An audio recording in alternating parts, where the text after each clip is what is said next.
Hello everyone, welcome back. In this video, I will show you how to download Hamster Kombat app. So in order to do it, you can either click on the link that is given in the description, and with the help of that link, you will be redirected on the official bot of Hamster Kombat. And if you create your account with my link, you are going to claim the 2500 coins as bonus. Now the second method of downloading it in your device is by using the App Store or Google Play Store. So if I tap on the Google Play Store and if I search for hamster in the search bar, and if I tap on the search button, you will be able to see various types of Hamster Kombat applications, but these applications are not official. So in order to come to the official website of Hamster Kombat, you need to basically download Telegram in your device.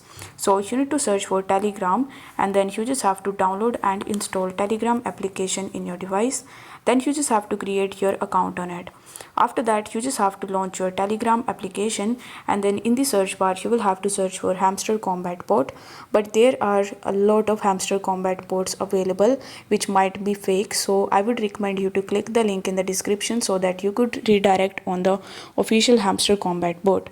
Now once you are on this bot, you just have to tap on the play in one click option, and then you can start tapping and on the Hamster Kombat coins. So I hope the video was helpful, and if it was, then don't forget to like the video and subscribe to the channel. Thank you so much for watching.